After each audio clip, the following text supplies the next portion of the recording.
40% podcast. I'm 40% podcast. You know I'm 40% podcast, baby.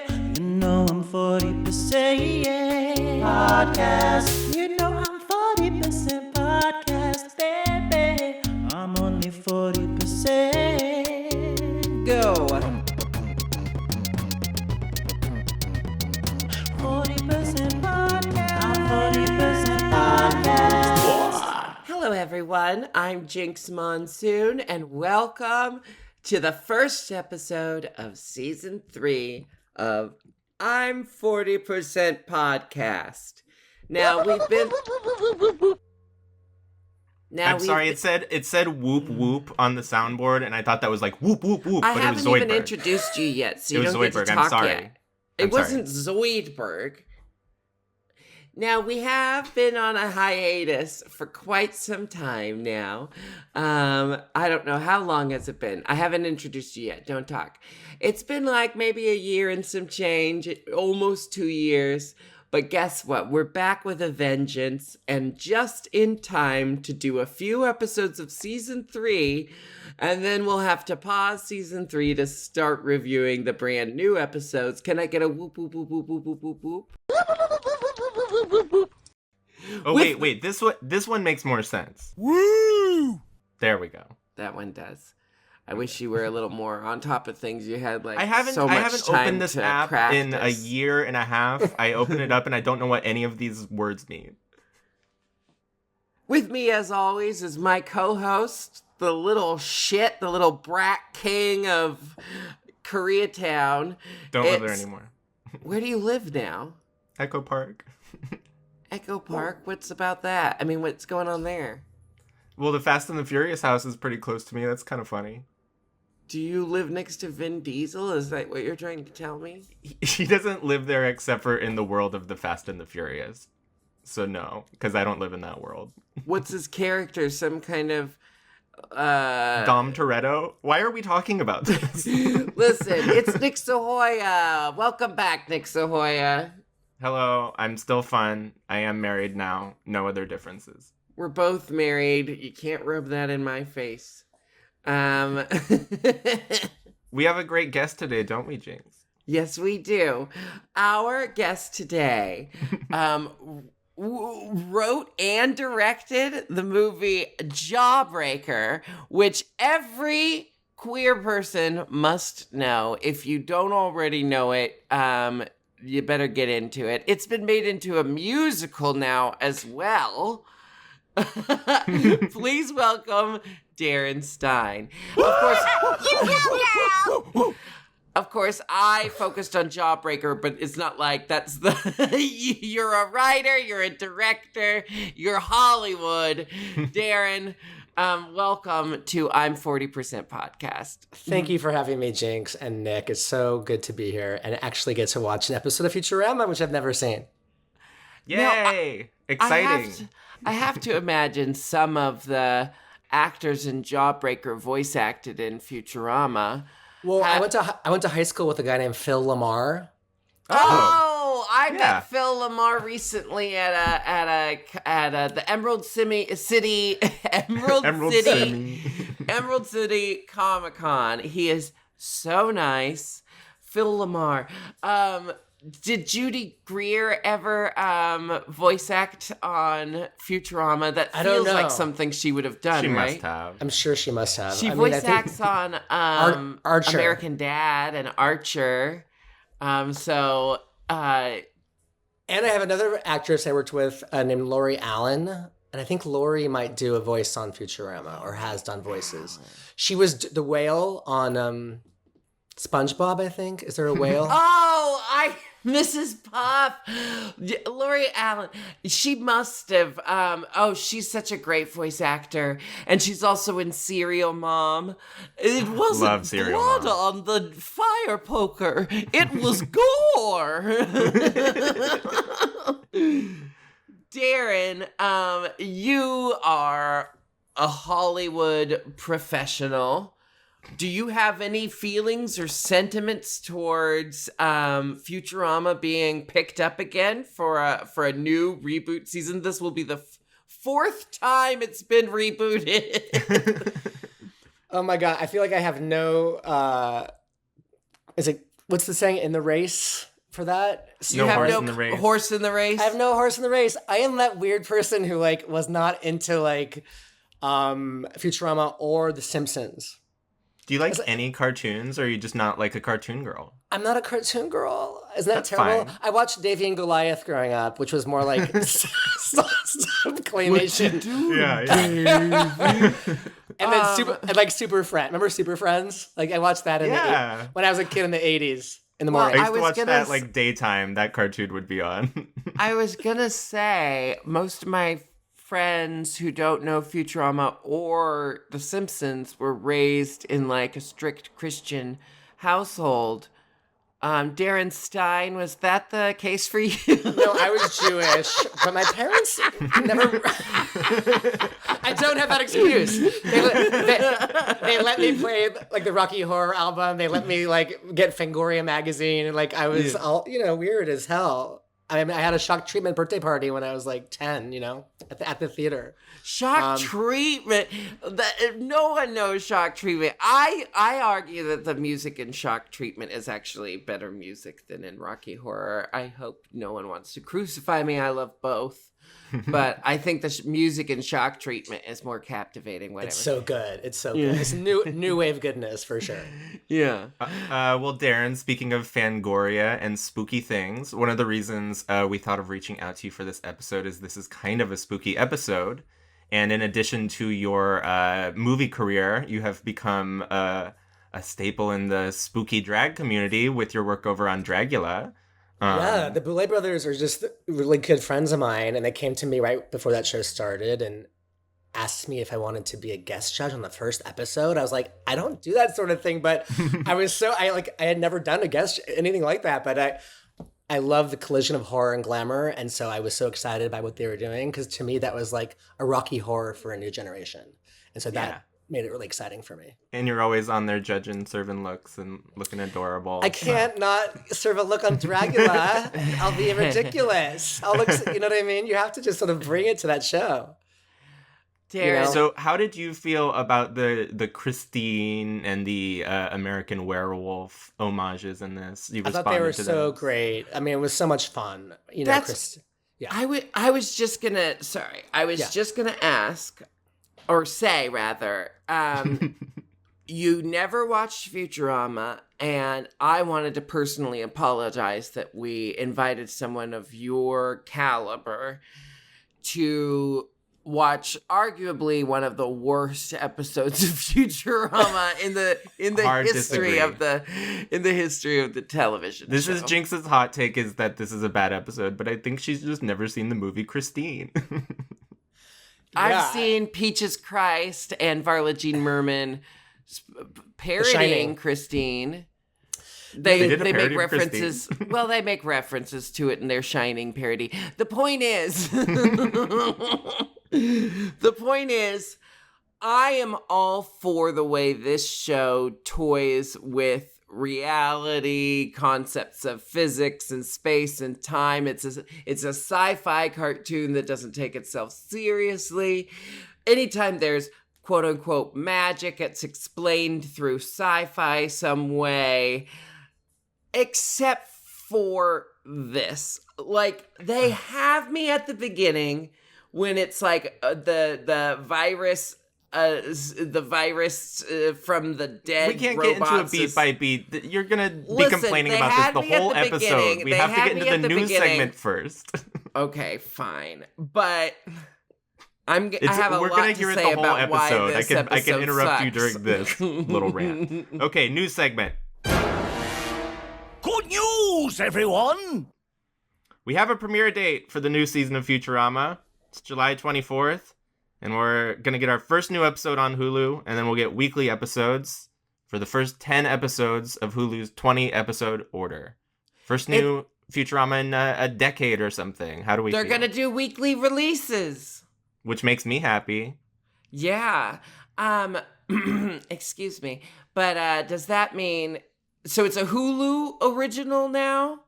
I don't know. They'll make a joke about it being on Hulu in the first somewhere? episode. No, it's just on Hulu. It's just on It's the Hulu. streaming era, babe. Well, Get with the Dragging times. It In just came out, and it all came out at once. I So, know, but they're making all their own rules. I just wanted to check. Disney Plus is doing the same thing with the Marvel stuff. Sometimes it's a dump, sometimes it's weekly. The Don't point say is, dump. though, you said dump earlier in front of I Darren, did and not I was say horribly dump. embarrassed, and I didn't call it out. I didn't call when did attention I say to it because dump? I'm on your side. I don't remember Jinkx saying dump, but yeah. It was before we started recording. I was horrified. It didn't happen. Anyway, this is both good news and very annoying news because we're going to do like 3 episodes of this old season, and then Race Chaser style, we're going to have to snap into the new episodes and then come back to season 3. So that's a little annoying. Adjust your viewing schedules No one seems accordingly. that upset about it. I'm pretty upset, but I guess my feelings don't matter to you. Okay, end of news segment. I'm upset too because I like everything to be chronological, but whatever. Okay, so Let's Darren, get into the episode. You've never seen Futurama. Were you able to gain I've the seen premise? images. I've seen images in culture. Obviously, it's like Sure. pop. It's like iconic, and is there a Futurama world at Universal? And something like that. Or no, there's a I wish. I would go there. Simpsons world, but I imagine There's Simpsons World, yeah. Right. They probably gotta have some sly references in there. I know Peggy Bundy does the voice of that big one-eyed woman with the ponytail, and she's fabulous. What do you mean big? She's she is big- a normal size. She's kind of buff. Big meaning just like I meant. What's funny is they're always making jokes about Leela's appearance, even though she's drawn in the same dimensions as Amy. Anyway. I think I was just thinking of the big eye, actually. Yeah, I'm just teasing eye's you. pretty big. I'm just teasing you. Let's get into this episode. Yeah. There's no cold open. We have a chyron. It says, smell-o-vision users, insert your nostril tubes now. And I think this is just everything you want in a chyron. It's self-referential. It's snappy. It's funny. I give this 5 out of 5 chyrons for sure. Jinkx, how many chyrons? I give it 4 chyrons. Okay, I like that it was like a reference to William Castle and John Waters' Polyester. I was like, wow, this is cool. Oh yeah, the scratch and sniff. Smell-o-vision. Yeah. That was for Polyester, which is the movie that is most famous in my family because Divine looks like my grandma in that movie. They kind of styled her in the same way my grandma kind of styled herself back then. And the way she acted around Tab Hunter is exactly how my grandma acted around her boyfriend. Anyway, Polyester. That's my Good favorite film. John Check Waters. it out. I love It's Polyester. one of the softer John Waters films.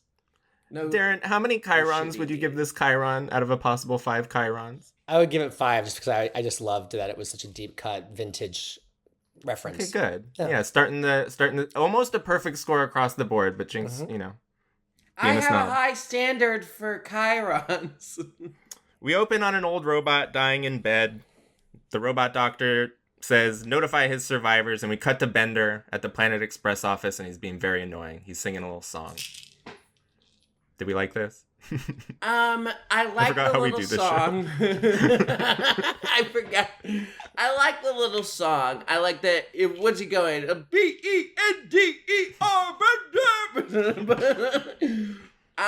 But right away, I have a question. Okay, well, drink your water and then ask your First question. of all, how's the robot dying? What's the robot dying of? Why does he have a robot heart disease. monitor? Is it the whole thing that robots are eternal? Isn't that like a big thing they establish over and over? But this robot's dying. He was Okay. made faulty. Okay. Is it Bender? Is that Bender dying in the beginning? No, that's Bender's uncle. Yeah. That's Sorry. Bender's uncle. I'm Because just- we I am because just we learning cut this to it character. and he gets the letter like Okay. notifying him of the Yeah. will reading. Well, I So- believe it's kind of a reference to Bram Stoker's Dracula in a way, Yeah. right? It's the Yeah, Yeah. it's the classic horror trope of the rich old uncle that we've never heard of dying, and now he gets the estate. Do you care about the robot science of all of this? Are you happy to suspend your disbelief? I think all the robots are kind of what makes the show even more off-putting to me than The Simpsons. Off-putting? No, not in a bad way, but like, it's just, it's a lot of like retro robots. It just feels very like obscure and niche. I don't know. It's wild. It's a new thing for me. Sorry, it's not the sleek design of your Westworld or your what's that? Haley Joel Osment in AI. AI. Deep right? cut. No, Yeah. I think it's cool. No, I think it's cool that it's like these like vintage retro robots. I think it's wild. But you don't care. You don't care that his rich robot uncle is dying of an unknown robot disease. I think it seems like this is a standalone episode, right? In that it's kind of like, wait, I don't know, because I've never seen others. No, we've never know seen. what are No, the this is a valid rules. question. This is a valid question. We've never seen this standalone robot uncle episode. before, See, and it okay, actually there you kind of doesn't make sense that he would have an uncle based on what we know about Bender. This is what Okay. I'm saying. I like the trope. I hate it when a show that is so diligent about giving you the rules of how this universe works. Then they just do an episode that basically defies all of those rules, but they don't do anything to try to like fit it into the context of their universe, So the uncle dies. Bender They go to- inherits the house. No, We have you're a will jumping so reading. far ahead. What? They go to Thermostad. That's the village. The village is called Thermostad. I just said, well, they and that's go to funny. the will reading. They go Well, to they the have will to. reading. There's a bunch of shit that happens on the way to the will reading. This is my job. Why are you doing the recapping? Because you you're too slow. I recap. You let comment. me go on and on We've and done on. this so many times. You let me go on and on. You need when to I cut you off, you more. get mad. There's no winning for me. Stop yelling at me. So they go to Thermostad. It's an Eastern European village full of robot villagers. No, wait, it's like pronounced thermostat. I know, but I have to say the D so that people get that it's like a joke. No, you have to say thermostat. That's what I said. No, you didn't. Darren, need to would you enunciate, my agree dear that Jinkx is boy. being hypercritical right now? she's, I don't- she's a Virgo. She's allowed, and it's, Okay. I thought it's in this her was- DNA. I thought that's what this show was about, was you and I fighting. Anyway. Did you? How did we feel about this little robot village? Very superstitious of the castle. I They're loved saying it. funny This things is the like, only "I choose part to I believe like what I'm about it. programmed to believe." I choose to believe what I'm programmed to believe. I love that line so much because it's true for humanity as it is true for robots, dude. Am I right? Wow. Oh, for sure. So they do go to the castle at this point. There's a funeral happening, and I guess these are like Bender's extended robot family that are mourning, but we don't learn anything about them. And then right after the funeral, we have the will reading. The butler gets a pittance. The rich son gets everything, but he has no concept of money. And the old trope of Bender getting the castle, but only on the condition that he has to stay there for one night. But it's kind of funny because he already won. It's funny because he goes, "Yay, I want a castle. Let's stay there tonight on condition that you spend one evening within its walls." Oh man, there's always a catch. Example of great Futurama writing. I have a question. How did everyone feel about the son just having it's just painted on his chest, Euro trash bot. But then when he speaks, he has an American accent. So are we to believe that he's some sort of transplant, internationally raised Euro trash bot? I was so taken with that graphic and joke that I didn't notice the voice was American. I also did not notice, which is funny. Well, is there something like Eurotrash people are trying to emulate like American I think exported so. culture or something? Remember when we went to that underground dance party in Amsterdam and they were playing Shania Twain and everyone was Yeah. singing "Man, I Feel Like a Woman"? Yeah. Isn't it the same kind of thing? Mhm. Yeah. Everyone in Europe wants to be Shania Twain. I think you're right. And I think it was a hint that maybe they were hinting at how absurd the whole notion of the episode is. You know what I'm saying? That they weren't crossing their I don't think they T's. were trying that hard on this episode. Okay, so the crew settles in for the night. It's a super spooky night in this spooky castle.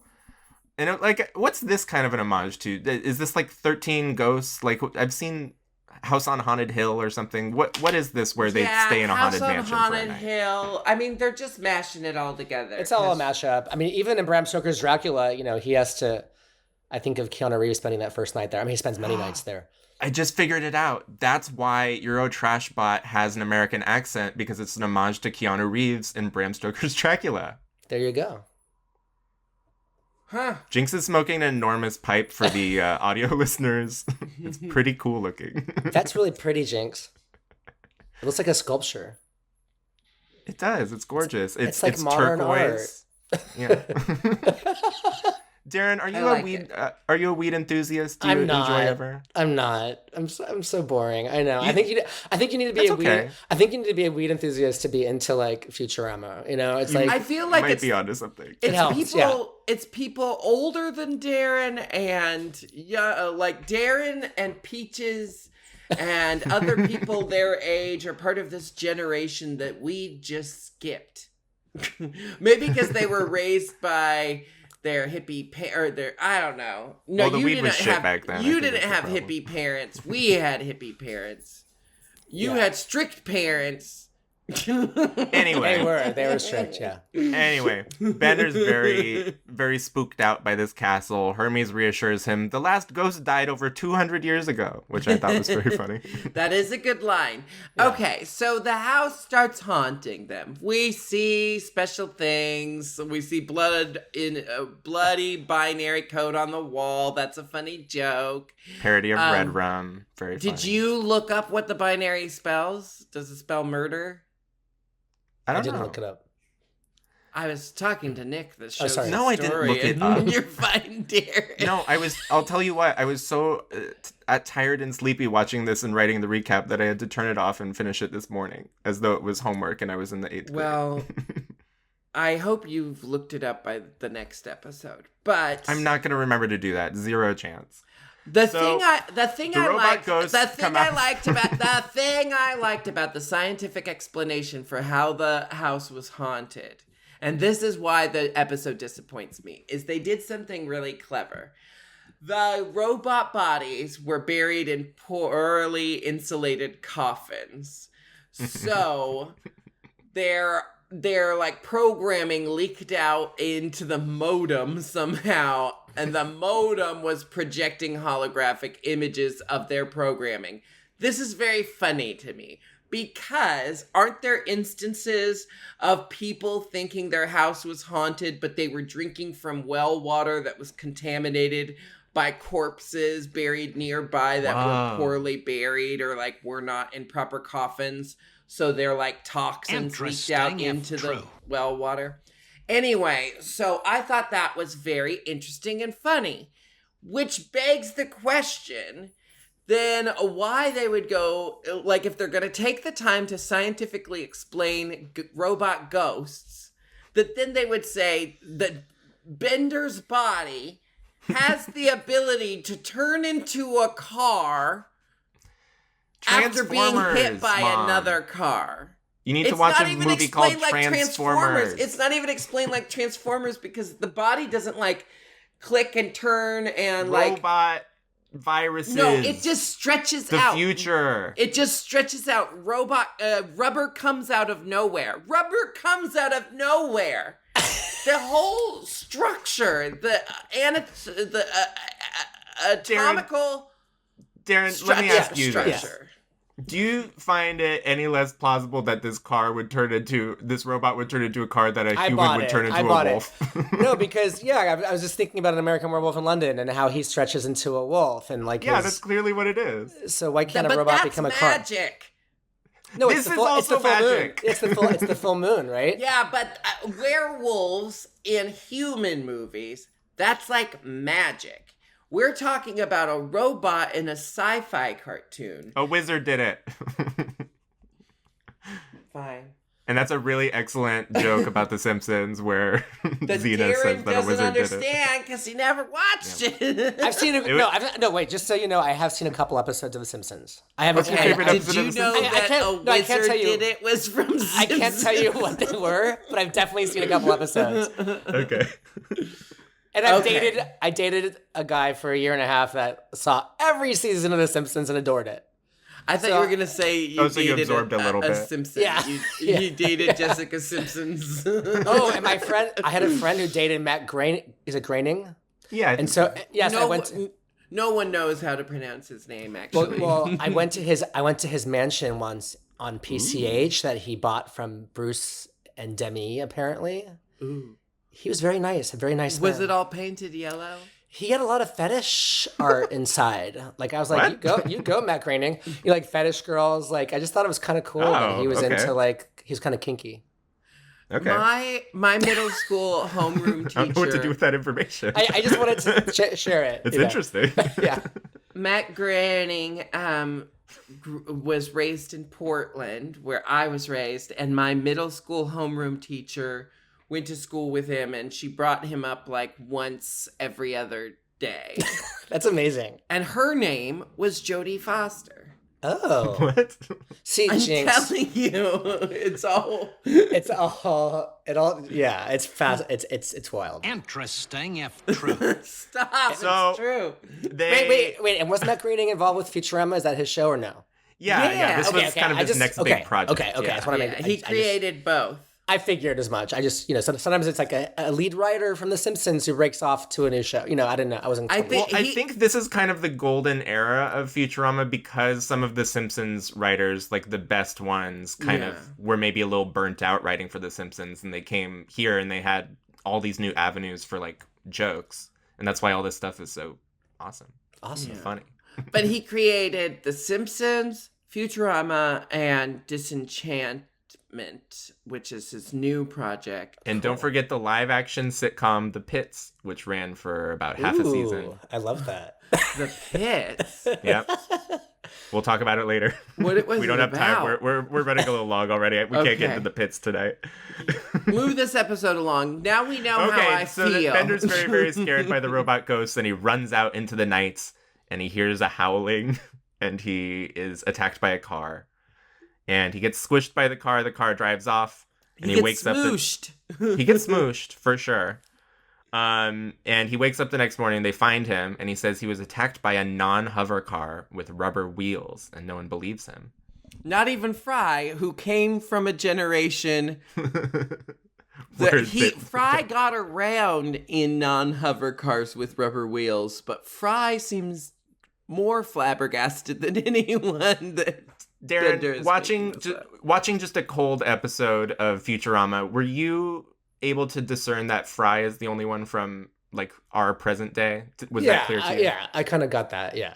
Okay, interesting. Yeah. What, I'm gonna keep asking you questions. He seemed like that the whole episode. the human character, and yeah, and I Well, love. they're all human. Darren, my God. Except for What about Zoidberg. Zoidberg? Wait, the robot. The robot's not human. Bender. The robot's not a human, Mom.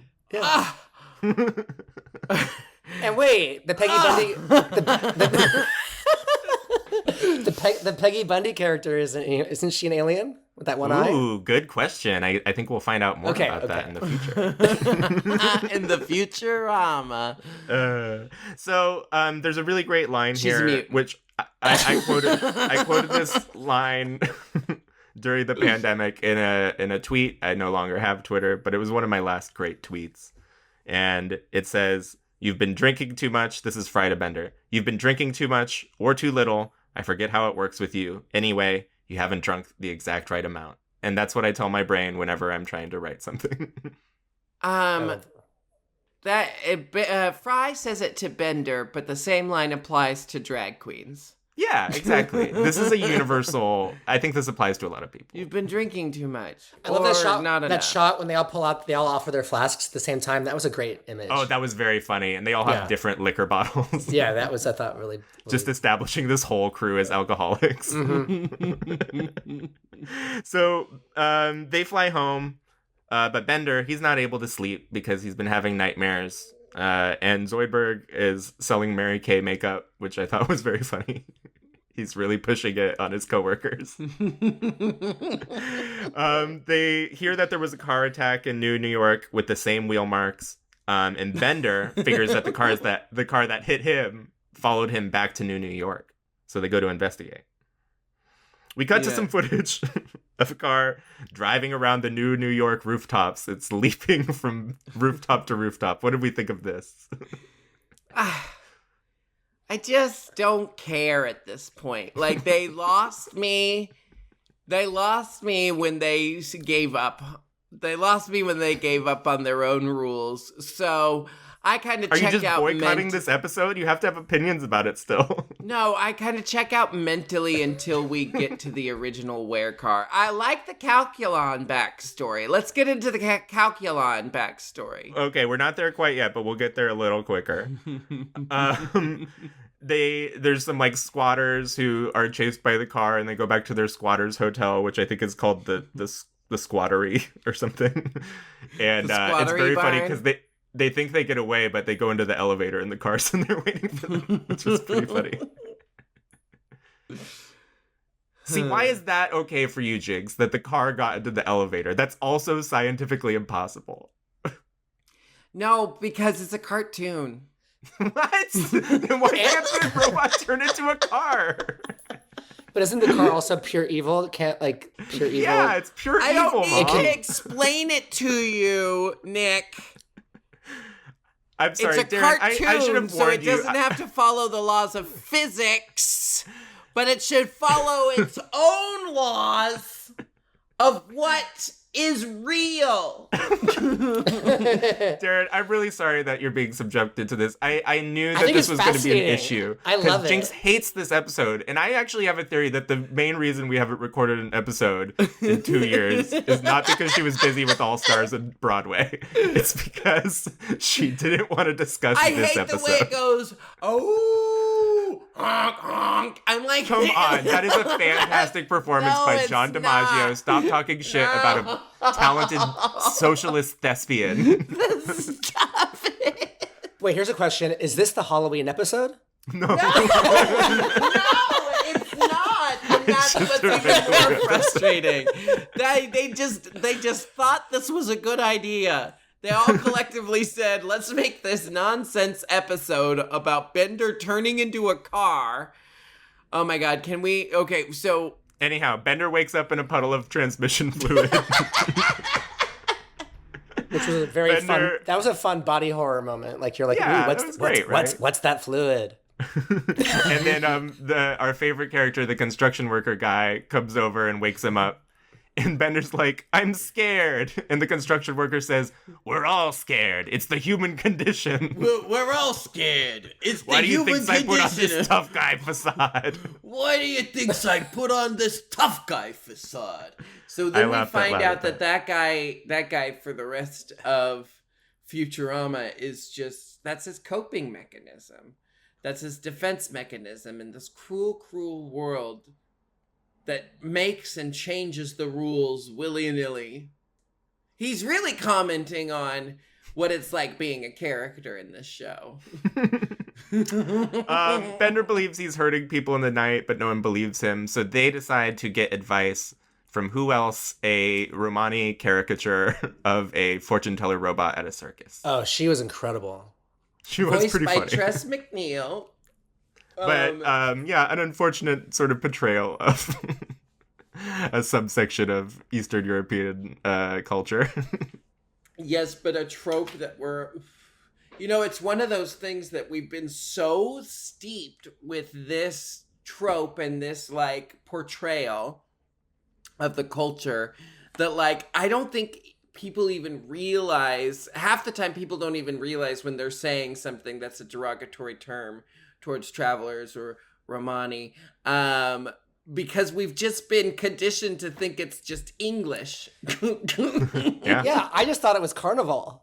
It was just giving me Carnival, mythic Carnival game, like something. Well, I also think her lines are very funny. And it's a good exposition dump because she tells us all about the rules of the werecar in a funny way. Yeah, and Tress MacNeille's performance is great.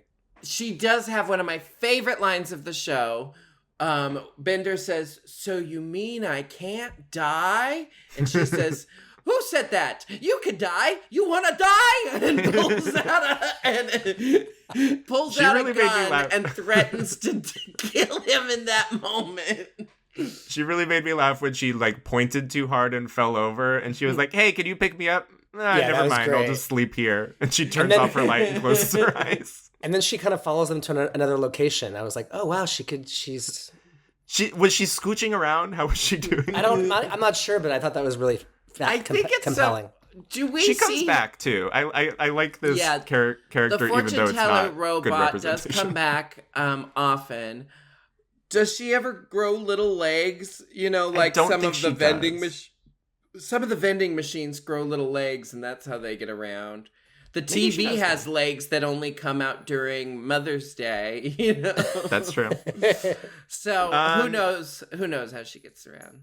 They weld Bender to the wall to protect the people of New York from his werecar destruction. And she reveals that he's going to eventually kill his best friend. So naturally, Fry's very worried. Darren, if you were to turn into a werecar, who would you run over? That is your best friend. Or are there two people who would sort of get into a fight over who gets to be run over by? I have a best friend. In this episode. I have a very, very, very best friend. Yeah, she's doomed. She's complete toast. Yeah, for sure.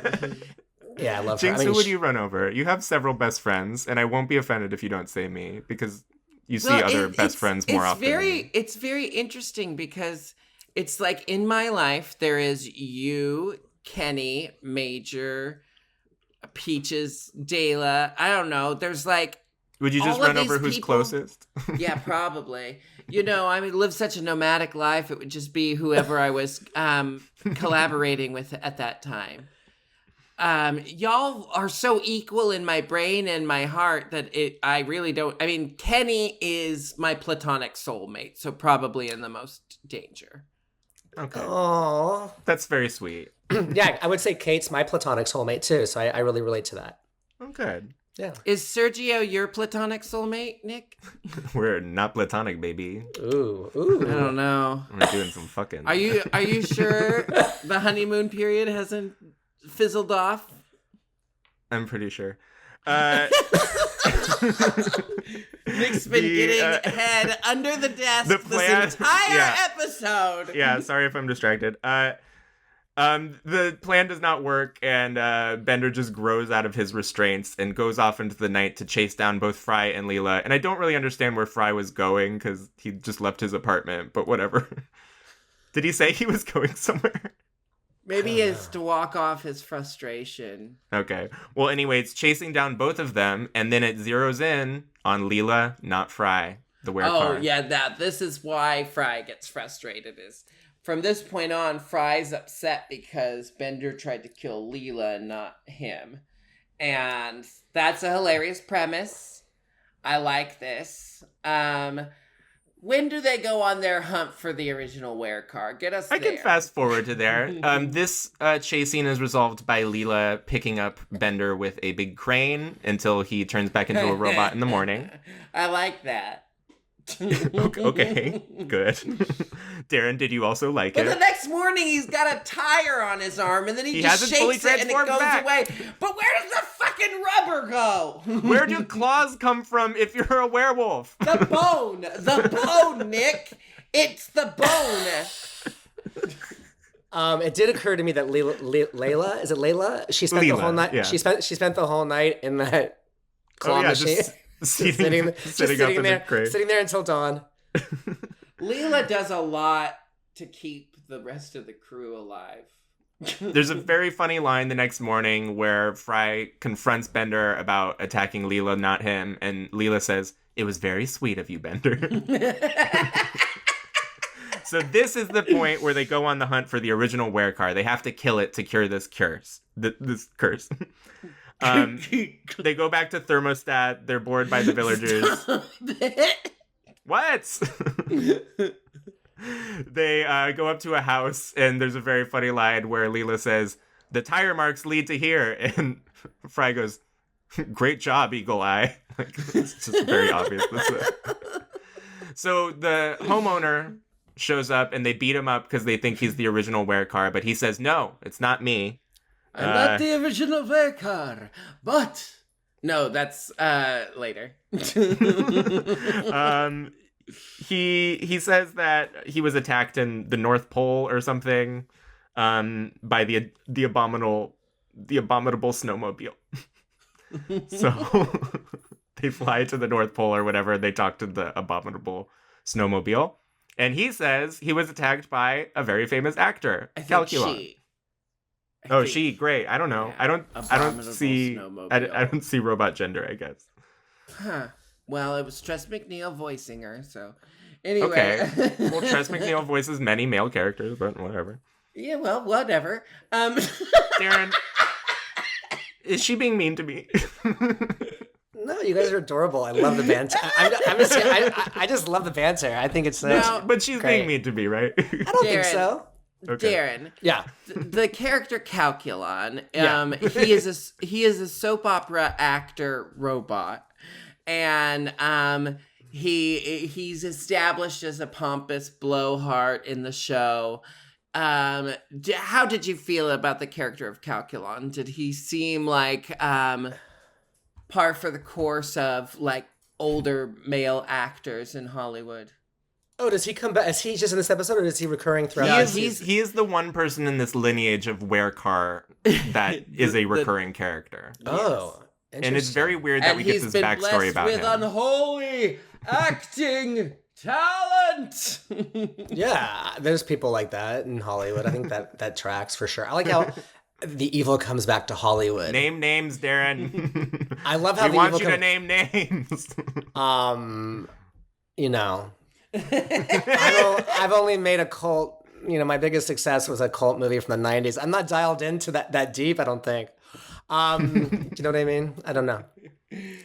Well, I met the voice actor who plays Calculon. He also plays Morbo. He's also the voice of Brain on Pinky and the Brain. He plays lots of... He's one of those voice actors. Of course, I feel like a freaking asshat because I can't remember his name right now, but he is one of those voice actors who has been around, done it all, been here forever.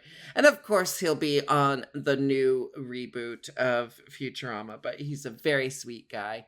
Calculon is a lovely character. I don't know.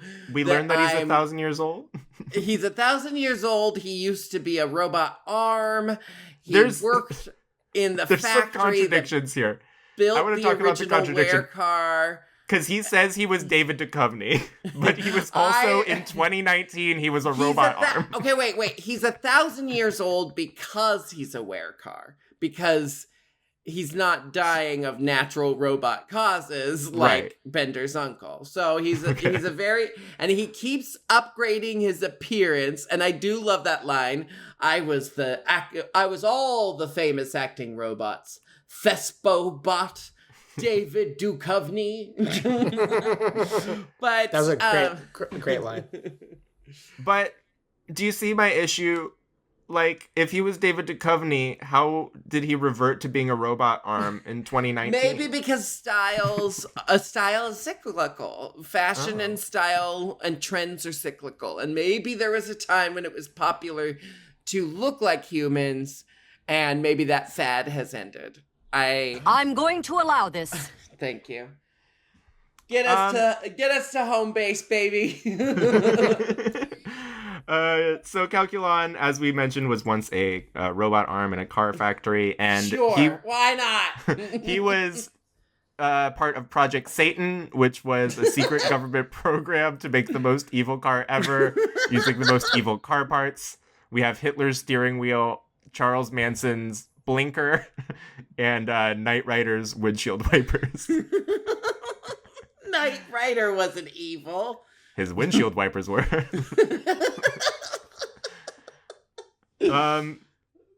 I don't know. Do we like this origin? I loved it. I thought it was really fun. Yeah. It's Hollywood is like, apparently the origins of Scientology tie into Satanism as well. Oh. And that L. Ron Hubbard was a Satanist, or he dabbled Well, in that kind makes of me stuff. like him even less because he's appropriated Satanism from the good Satanists. I know. It's horrible. Name a religion that wasn't appropriating something else. Oh, wait. So Calculon says you can go find the original Ware car. He's either in Paris or much more likely he's still in the factory. But There's a brief shot of them looking at Paris. Yeah. Looking around. Or much more likely. In the car factory says Anti-Chrysler, which is pretty good. And they go in there and the plan is to jam a silver potato in the tailpipe. That was so great and bizarre and random. Yeah, I like this lore. This is really funny stuff. Is that a robot potato, or would that be a potato? But is that a food for a robot? I don't know. It's well, the robots only drink alcohol. Oh, so it's either a potato made out of silver, or it's a silver-plated potato. It could just be a regular potato on the inside, but it's silver on the outside. Whatever it is, I find this funny because, yes, that would be how you kill a Ware car, I'm sure. But when they try to jam the potato in, he has no exhaust pipe because... of Ed Begley Jr.'s electric engine, the most evil compulsion device ever devised. And they work a little fossil fuel propaganda into...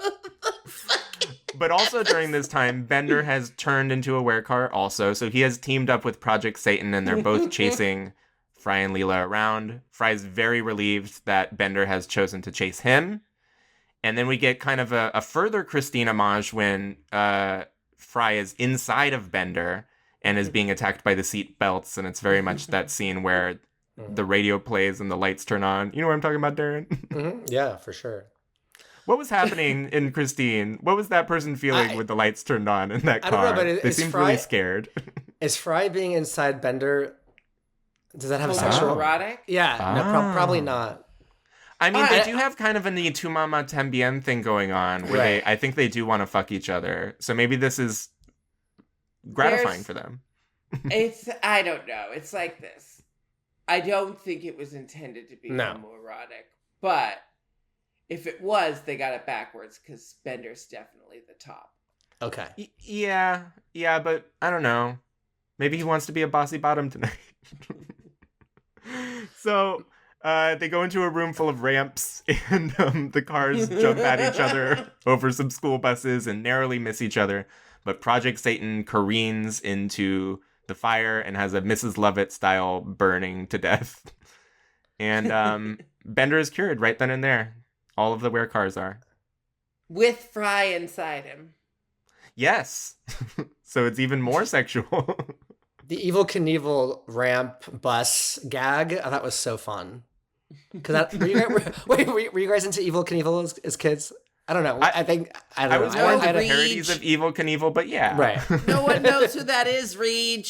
I know, it's I'm showing my age, yeah, for sure. No, he was a man who wore a little cape and jumped over things on a bike. Yes, of course. I think I'm definitely more familiar with spoofs of Evel Knievel, but I definitely was aware of Evel Knievel. Who was the Simpsons? What's his? I don't remember. Isn't that the episode that inspires Springfield Gorge?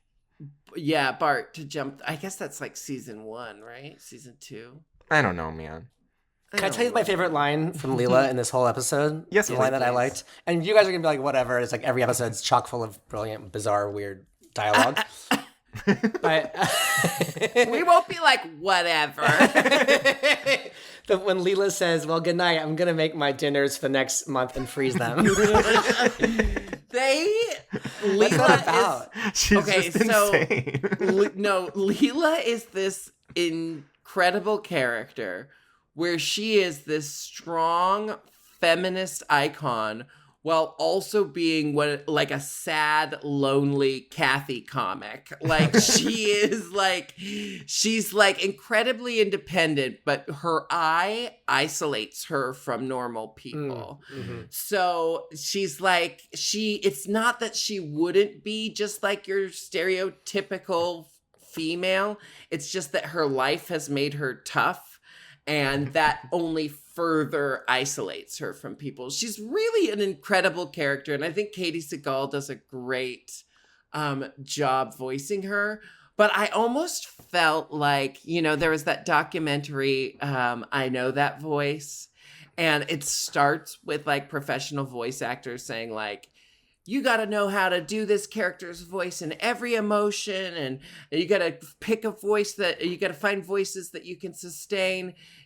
Voice acting is a lot more than just finding a famous person with a recognizable voice, and I'm like, woo, because it was like a Futurama cast member who said that. Woo!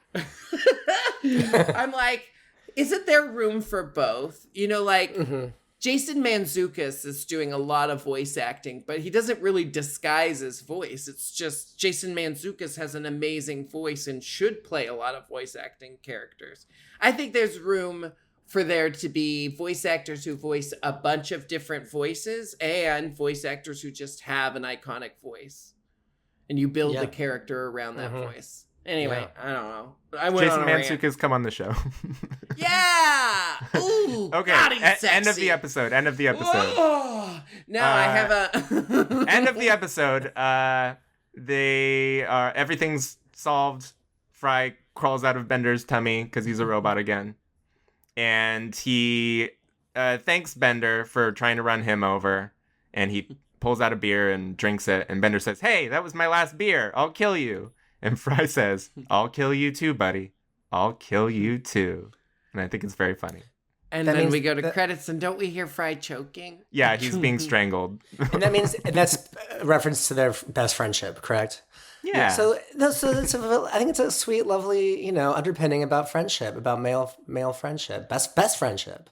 So Darren, no homo, platonic soulmate. So Darren, you agree this is a good episode and Jinkx is just being a baby? I can't judge because I've never seen. This is the first full episode I've watched. Did you have some laughs though? Yeah, I thought it was fun. I had a good time with it. Darren thought it was fun, Jinkx. Yeah. That's what people say when they don't have anything good to say about the show. It was so cute. It was fun. Oh, your show's so cute and fun. Listen. Should we go into the questioning? Yes, in a second. Okay. Of course, this episode has funny moments that made me laugh. I think when you love a show and when a show is very good, even the worst episode can still be the best, 22 minutes of television you watch that week. So I'm not saying that the episode doesn't have its merit. I'm just saying in the grand scheme of things, I don't like that they departed from something they had until now stuck to, which was finding a scientific reason, however implausible or outlandish. They would find some kind of scientific reason to explain the magic hippie woo-woo stuff that happens. So anyway. Wizard did it. We're going to go into the questioning now. Here we go. Hey, let me ask you something. Darren, we've got some compulsory questions we ask every guest, and you can answer them however you feel based on this one episode you've seen. First question is, which character do you most identify with? Ooh.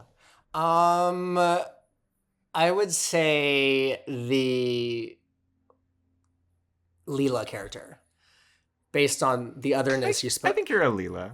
Yeah, based on the otherness that you spoke of in her, it made me that resonated. I feel like Leela, we're supposed to watch the show through either Fry or Leela's eyes. You know, like we're experiencing the show as either Fry or Leela. And they have a cosmic love tale that we've only just begun to scratch the surface of. So very astute, Mr. Stein. Next question, who would you do? Of all the animated characters in this cartoon so episode, dirty. I don't think do you want to bang? You can bang a robot. You can bang an alien. You can do whatever. You could bang a satanic car. Oh, wow. That's so Titan. I would say just that cool robot. Like she was kind of kinky and hot. Yeah, I'd go there. Okay, we'll have to bleep that. Oh, you can't see the word. I'm sorry. Stop saying it. The fortune teller robot. You wanna bang the fortune teller yeah, robot. Just because she's just, I like carnivals and I like. I don't know, it's being random. And she doesn't have a bottom half, but maybe that means she can do a lot with her top half. She was a fun surprise. I like that she was in the show. And if you do a good job, maybe she'll give you tickets. That's right. Oh yeah, that's right. It's my connection to the movie Big. Okay. Mm-hmm. Big vibes. Oi. Oi. Okay. And the final question is, now that you've seen this episode of Futurama, would you watch more? I kind of would now because your passion for this has been infectious to me. And the fact that it's so meaningful to you and that it's outside of my realm of what I do. Anything that I think opens up your perception, I think is a good thing. So yeah, I would definitely watch more. Well, if you wanted to watch more, the next 4 or 5 episodes are kind of a hot streak. So you could just keep going where you left off. Cool. You could keep going where you left off. You could go back and watch seasons 1 and 2, which are really, really wonderful. If you are just now joining us here on I'm 40% podcast here at episode 1 of season 3, we have already reviewed all the episodes from seasons 1 and 2. As we said earlier in the episode, we are going to pause where we are in the old episodes and pick up with the new episodes as they start airing. Darren, you could start at the beginning. You could keep going where you're at, or you could start with the new season and maybe it will inspire you to go back and learn all of the lore and interpersonal relationships that led up to this moment. But I believe there's a reason this show keeps getting rebooted. It's just that interesting. I have a question for you guys. Do you two love this more or less or equally than The Simpsons? I think you go first. In general. For me. For me? In general. I love The Simpsons, but The Simpsons hasn't been what it was to me as a kid for a long, long time. Like The Simpsons seasons 2 through 10 are really significant to me. And then I kind of fell out with it. But I still watch it out of loyalty. Now, Futurama, every reboot, even though sometimes there's not as many amazing episodes or there's a higher number of not as good episodes, the reboots have not disappointed. And when they ended it, I think when they thought they were ending it for the last time, I thought they did a really good job of ending it. So the fact that it's rebooted again, I'm like, there's gonna be some clunkers maybe, as any show that's gone on this long. But I think we're in store for probably a really good season. Cool. I agree. I would say the average episode of Futurama is maybe a little better than the average episode of The Simpsons. But maybe Simpsons has higher highs. If you take it all, boil it in a pot, and, only the best rises to the surface, you'd get more Futurama than Simpsons at this point. Ooh, Darren, you know what you should watch? You should watch the John Waters episode of The Simpsons. I bet you would enjoy that. Sure will. Yeah. It's a good one. It's wonderful. It was essentially how John Waters came out, right? Oh, wow. John Waters invented coming out on TV. He did it first. Ellen. I love that.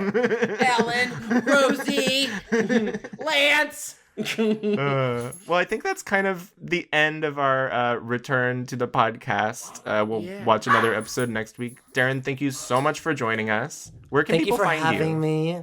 At Darren Stein on Instagram or Twitter, I guess. And anything fun upcoming that you can announce yet, or secret things still? Well, I'm out to a really cool actress on a movie. Ooh. But, but the script's done, so it's not like I'm writing, because you can't write right now. Yes. But it has been optioned, but there's a very special actress reading. We'll see if she does it. Then I could tell you, but I can't yet. And then what Jinkx was talking about, the Jawbreaker musical. It's Kristen Stewart. She's British. I'll say that. It's Olivia Colman. Olivia Colman. She's Helena Bonham Carter. She's blonde. She's blonde. Anyway. Okay, stop this game. This game is going to be over because it's always a process to find the right I actor know for something. exactly who it is anyway. Yeah, no. There's no blonde people in England. No, I just actually, before the strike started, I turned in the first draft of the Jawbreaker movie musical for Sony. Oh, yay. So that's a very exciting thing. That is very And exciting. yeah, I will and say Jinkx- I'm a big fan of when they make the musical that's based on a movie into a movie again, because I love the Hairspray movie. Well, yeah, and Jinkx had done a reading. Remember it in New York when we were trying to get it off the ground there. But see, unlike Mean Girls, this will have never been to Broadway. How great is that? This will have We're never. just skipping that part. We're skipping the theater. We're skipping the stage and going straight to movie musical remake. Let's just get into it. Oh, yeah. Yeah. Okay, great. Well, We make go the follow rules. Darren. Go follow Darren.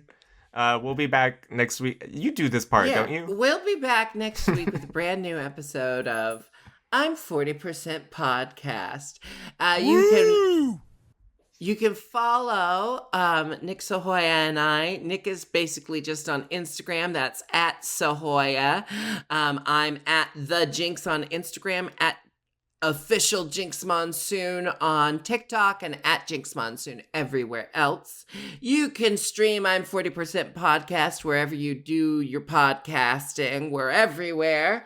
Now that we're back, we'll be going steady, barring any unforeseen circumstances. But thank you so much for your patience during our lengthy hiatus. We're so happy to be bringing you new episodes again, and we're so happy to be watching this really old television show as our job. Thanks, everyone. Have a futuristic day. Bye, everyone. Thank you, Darren. Thanks, guys.